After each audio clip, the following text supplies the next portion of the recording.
Hi, I'm Alex Belinsky, and I'm excited to share with you some spiritual, crazy, dangerous, and funny experiences from the Philippines Cagayan de Oro mission. I hope you enjoy. Angelito, missionaries riding on top of buses during transfer days. Dennis, when I attended our regular zone leader meeting, then our bus stopped at a checkpoint and they asked all the males to step out of the bus for inspection. Aries, on our way to mainland from Camiguin Island, in the middle of raging sea waves going to our district meeting. That sounds like fun. Brian, I had a very drunk Muslim pull a gun and point it at me at a little tindihan over outside of Dapitan.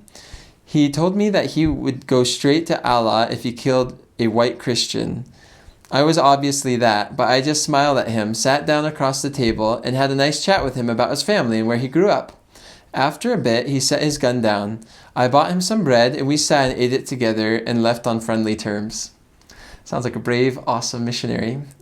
Paul, a typhoon hit Cabadbaran and flooded the downstairs of the apartment/chapel.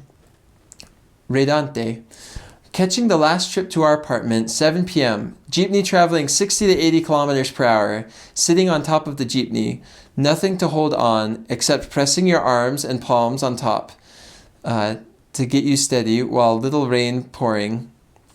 Being caught on a crossfire between government and insurgent group. Being asked to get down from the bus on a military checkpoint, males only.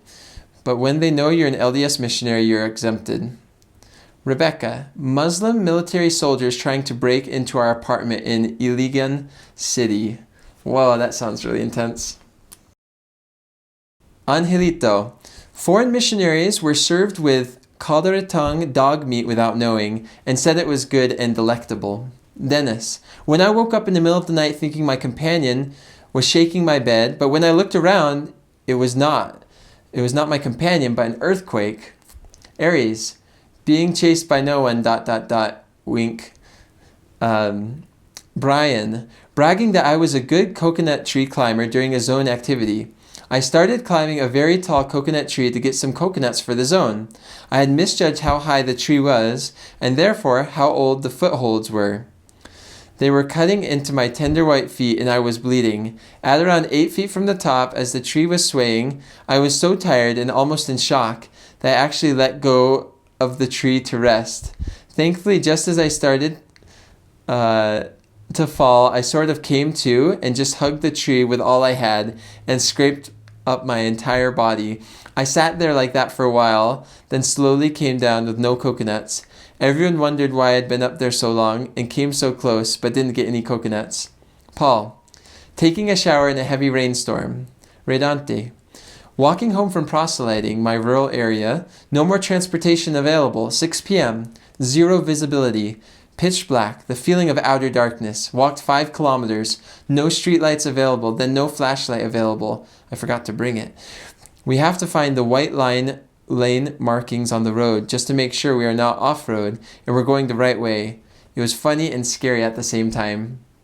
Rebecca, my companion's shirt being pulled off of her by a tree branch while taking a picture with her at a zone activity by the beach. Angelito, an investigator having accepted baptism, a family with meager income goes to church every Sunday by trekking, riding on hobble, crossing rivers, members chipping in, helping to build a house for an old member who lives alone and earns an income by selling stick brooms. Dennis, we baptized a young woman who lives atop a mountain about a couple hours walk from our apartment. No other means of transport but a motorbike. This young girl is crippled. When she saw us, she said that she has been waiting for us her whole life. Aries, having baptized one particular family, Pagara family, who had a very special doctrinal concern. The husband asked us if he is a prophet because he has had a lot of visions. Long story to tell, but that was great. Brian, we had a great family in Kichkarao that was going to be baptized. We had to spot a spot up at the lake east of Chicharao, up in the mountains, that we had planned on baptizing them in. It was the first real family we had found in that small area, and many community members were planning on attending. Our house was the church, so we were going to meet there. We had hired a small jeepney to take us all to the lake, but it was raining like crazy.